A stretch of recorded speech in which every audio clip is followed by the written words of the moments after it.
हमारे इस YouTube channel टेक्नोफर्स्ट पे आप सबका इस्तकबाल है। आज की वीडियो में आए देखते हैं सबसे ताज़ा तरीन खबरें।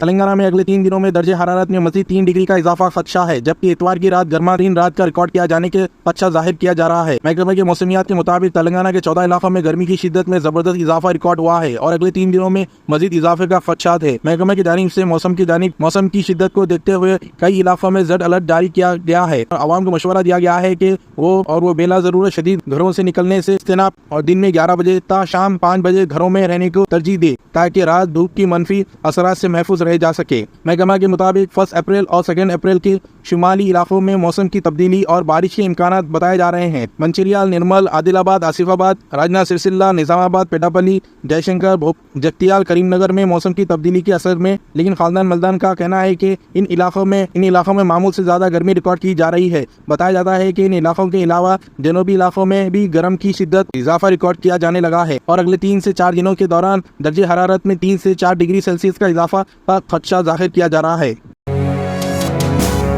रमजान गिफ्ट की तकसीम और इफ्तार डिनर को इलेक्शन कमीशन ने रोक दिया। इलेक्शन कमीशन ऑफ इंडिया ने अपने फैसले के जरिए तेलंगाना की रेवंत रेड्डी हुकूमत को मायूस कर दिया। रमजान अल मुबारक के मौके पर गरीब मुसलमानों में हर साल की तरह लिबास की कुल्दुस की तकसीम और 800 से ज्यादा मस्जिद में दावत इफ्तार का एहतमाम का हुकूमत ने फैसला किया था। लोकसभा इलेक्शन के ज़बीता इख्तिलाफ के पेश नजर हुकूमत ने लिबास की तकसीम और 815 मस्जिद में इफ्तार डिनर के लिए कमीशन से इजाजत तलब की थी। हुकूमत का कहना है कि हर साल इफ्तार डिनर और लिबास की तहफ़ की तकसीम और ये कोई नई स्कीम नहीं है। चीफ सेक्रेटरी शांति कुमारी के जरिए इलेक्शन कमीशन को नुमाइंदगी की। हुकूमत को उम्मीद थी कि जराई स्कीम के तहत इलेक्शन कमीशन इजाजत देगा, लेकिन 30 मार्च को election commission of India chief electoral officer Telangana के मकतूब रवाना करते हुए अंदर सेक्रेटरी में मौजूद कुमारी ने मकतूब में कहा कि 23 मार्च को गिफ्ट्स पाए किट्स की तकसीम और इफ्तार डिनर के एहतमाम के बारे में ये मकतूब रवाना किया गया था। कमीशन इस तजवीज़ की इजाजत से इनकार करते हुए वाज़ेह रहे कि तेलंगाना हुकूमत ने इफ्तार डिनर के एहतमाम और लिबास की तकसीम की तमाम तैयारियां मुकम्मल कर ली थी। रमजान उल मुबारक के आखिरी दायरे में ये तकसीम अमल लाई जाती रही है। इलेक्शन कमीशन के अहकाम से हुकूमत को मायूसी का सामना करना पड़ा।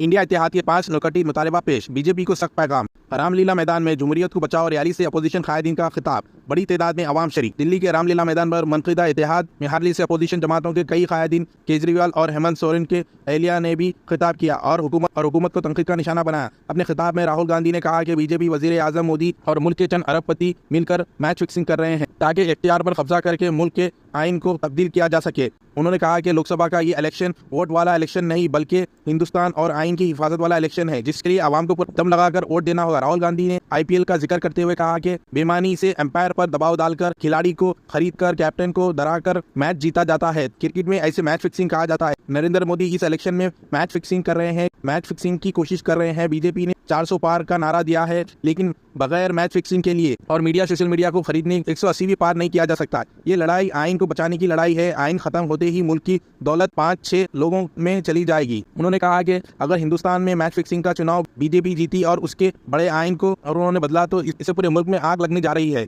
बिहार के साबिक नायब वजीर आला और RJD के लीडर तेजस्वी ने कहा कि दिल्ली का ये हुजूम बता रहा है कि मोदी जी वजीर आजम की आधी की तरह आए थे और तूफान की तरह चले जाएंगे। प्रियंका गांधी ने इंडिया इत्तेहाद के 5 नुकती मुतालबात पेश किए, जिनमें से ये कहा, भगवान राम की दास्तान का पैगाम याद दिलाते हुए कहा कि इख्तियार और तकब्बुर हमेशा नहीं रहता। उन्होंने कहा कि बीजेपी हुकूमत की जानिब से पैदा की गई रुकावटों के बावजूद इंडिया इत्तेहाद लड़ने, जीतने और हमारे आइन की हिफाजत के लिए अहदमंद है और जुड़ेंगे, भारत जीतेगा इंडिया। चीफ मिनिस्टर पंजाब भगवत मन ने कहा कि हर बात पर झूठ चल रहा है, झूठ पर झूठ, जुमले पर झूठ। अभी जुमले बनाने वाली फैक्ट्रीज चल रही है, अब आने वाले दिनों में आपके पास नए जुमले आएंगे, यकीन मत करना। भगवत मन ने मोदी हुकूमत पर जमकर तनकीद की और कहा कि जमहूरियत खतरे में है। उनको लगता है कि ये धंधे से सब चला लेंगे, लेकिन ये मुल्क किसी के बाप की जागी नहीं है, ये 140 करोड़ लोगों का देश है। और महबूबा मुफ्ती ने कहा कि बीजेपी हुकूमत ने नौजवानों में जुनूनियत पैदा की और उनके हाथों में लाठियां थमा दी। और ठाकरे ने कहा कि मोदी हुकूमत गरीबों को नजरअंदाज करके चंद लोगों को फायदा पहुंचा रही है। सदर कांग्रेस खारगे ने कहा कि